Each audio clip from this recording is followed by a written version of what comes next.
ರೈತ ಬಾಂಧವರೆಲ್ಲರಿಗೂ ನಮಸ್ಕಾರಗಳು. ಕರ್ನಾಟಕ ಮಾರ್ಕೆಟಿಯ ಕಡಲೆಕಾಳು ಯಾವ ಮಾರ್ಕೆಟಿಯಲ್ಲಿ ಎಷ್ಟು ರೇಟು ನಡೆದಿದೆ? ಇಂತಹ ಹೆಚ್ಚಿನ ವಿಡಿಯೋಸ್ಗಳಿಗಾಗಿ ನಮ್ಮ ಚಾನಲನ್ನು ಕೂಡಲೇ ಸಬ್ಸ್ಕ್ರೈಬ್ ಅನ್ನು ಮಾಡಿಕೊಳ್ಳಿ. ಪಕ್ಕದಲ್ಲಿರುವ ಗಂಟೆ ಸಿಂಬಲವನ್ನು ಪ್ರೆಸ್ ಮಾಡಿ, ವಿಡಿಯೋವನ್ನು ಲೈಕ್ ಮಾಡಿ ಮತ್ತು ಶೇರ್ ಮಾಡಿ. ದಿನಾಂಕ 26 ಮಾರ್ಚ್ 2026 ಕರ್ನಾಟಕ ಮಾರ್ಕೆಟಿಯ ಕಡಲೆಕಾಳು ಬೆಲೆಗಳ ವಿವರಣೆ. ಮೊದಲನೇದಾಗಿ ಇಂಡಿ ಮಾರುಕಟ್ಟೆಯಲ್ಲಿ 308 ಚೀಲ ಟೆಂಡರ್ ಆಗಿದೆ. ಕ್ವಿಂಟಲಿಗೆ ಕಡಿಮೆ ಬೆಲೆ 500, ಹೆಚ್ಚಿನ ಬೆಲೆ 5200, ಮಧ್ಯಸ್ಥ ಬೆಲೆ 5100. ಕಲ್ಪಗಡ್ಡಿ ಮಾರುಕಟ್ಟೆಯಲ್ಲಿ 5150 ಇದೆ. ಕುಷ್ಟಗಿ ಮಾರುಕಟ್ಟೆಯಲ್ಲಿ 663 ಚೀಲ ಟೆಂಡರ್ ಆಗಿದೆ. ಕ್ವಿಂಟಲಿಗೆ ಕಡಿಮೆ ಬೆಲೆ 5200 ರೂಪಾಯಿ, ಹೆಚ್ಚಿನ ಬೆಲೆ 5300, ಮಧ್ಯಸ್ಥ ಬೆಲೆ 5229. ಕೊಪ್ಪಳ ಮಾರುಕಟ್ಟೆಯಲ್ಲಿ 5211 ರೂಪಾಯಿ ಇದೆ. ಗದಗ ಮಾರುಕಟ್ಟೆಯಲ್ಲಿ 12342 ಕಡಲೆಕಾಳು ಚೀಲ ಟೆಂಡರ್ ಆಗಿದೆ. ಕಡಿಮೆ ಬೆಲೆ 1019, ಹೆಚ್ಚಿನ ಬೆಲೆ 5425, ಮಧ್ಯಸ್ಥ ಬೆಲೆ 5131. ಗುಂಡ್ಲುಪೇಟೆ ಮಾರುಕಟ್ಟೆಯಲ್ಲಿ 5600 ರೂಪಾಯಿ ಇದೆ. ತಾಳಕೋಟೆ ಮಾರುಕಟ್ಟೆಯಲ್ಲಿ 203 ಚೀಲ ಟೆಂಡರ್ ಆಗಿದೆ.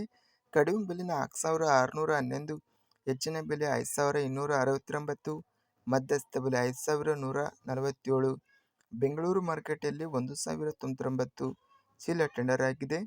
ಕ್ವಿಂಟಲಿಗೆ ಕಡಿಮೆ ಬೆಲೆ 6200 ರೂಪಾಯಿ, ಹೆಚ್ಚಿನ ಬೆಲೆ 6500, ಮಧ್ಯಸ್ಥ ಬೆಲೆ 6350. ಬಳ್ಳಾರಿ ಮಾರುಕಟ್ಟೆಯಲ್ಲಿ 4828, ಹೆಚ್ಚಿನ ಬೆಲೆ 5375, ಮಧ್ಯಸ್ಥ ಬೆಲೆ 5168. ಬಾಗಲಕೋಟೆ ಮಾರುಕಟ್ಟೆಯಲ್ಲಿ 1053 ಚೀಲ ಟೆಂಡರ್ ಆಗಿದೆ. ಕಡಿಮೆ ಬೆಲೆ 5000 ರೂಪಾಯಿ, ಹೆಚ್ಚಿನ ಬೆಲೆ 5589, ಮಧ್ಯಸ್ಥ ಬೆಲೆ 5371. ಯಲಬುರ್ಗಾ ಮಾರುಕಟ್ಟೆಯಲ್ಲಿ 433 ಚೀಲ ಟೆಂಡರ್ ಆಗಿದೆ. ಕಡಿಮೆ ಬೆಲೆ 5900, ಹೆಚ್ಚಿನ ಬೆಲೆ 5990, ಮಧ್ಯಸ್ಥ ಬೆಲೆ 5973. ರಾಯಚೂರು ಮಾರುಕಟ್ಟೆಯಲ್ಲಿ 4000 ರೂಪಾಯಿಯಿಂದ ಹೆಚ್ಚಿನ ಬೆಲೆ 5330, ಮಧ್ಯಸ್ಥ ಬೆಲೆ 5079. ಲಿಂಗಸೂಗೂರು ಮಾರುಕಟ್ಟೆಯಲ್ಲಿ 637 ಚೀಲ ಟೆಂಡರ್ ಆಗಿದೆ. ಕಡಿಮೆ ಬೆಲೆ 5000 ರೂಪಾಯಿ, ಹೆಚ್ಚಿನ ಬೆಲೆ 5400. ಲಕ್ಷ್ಮೇಶ್ವರ ಮಾರುಕಟ್ಟೆಯಲ್ಲಿ 2853 ರೂಪಾಯಿಯಿಂದ ಹೆಚ್ಚಿನ ಬೆಲೆ 5586 ರೂಪಾಯಿ, ಮಧ್ಯಸ್ಥ ಬೆಲೆ 4589. ವಿಜಯಪುರ ಮಾರುಕಟ್ಟೆಯಲ್ಲಿ 2468 ಕಡಲೆಕಾಳು ಚೀಲ ಟೆಂಡರ್ ಆಗಿದೆ. ಕಡಿಮೆ ಬೆಲೆ 5000 ರೂಪಾಯಿ, ಹೆಚ್ಚಿನ ಬೆಲೆ 5300, ಮೀಡಿಯಂ ಕ್ವಾಲಿಟಿ 5211. ಶಂಕೇಶ್ವರ ಮಾರುಕಟ್ಟೆಯಲ್ಲಿ 5650 ರೂಪಾಯಿ ಇದೆ. ಹುಬ್ಬಳ್ಳಿ ಮಾರುಕಟ್ಟೆಯಲ್ಲಿ 820 ಕಡಲೆಕಾಳು ಚೀಲ ಟೆಂಡರ್ ಆಗಿದೆ. ಪ್ರಾರಂಭ ಬೆಲೆ 1779, ಹೆಚ್ಚಿನ ಬೆಲೆ 5290, ಮಧ್ಯಸ್ಥ ಬೆಲೆ 4956. ಇದಿಷ್ಟು ಕರ್ನಾಟಕ ಮಾರುಕಟ್ಟೆಯ ಕಡಲೆಕಾಳು ಬೆಲೆಗಳ ವಿವರಣೆ.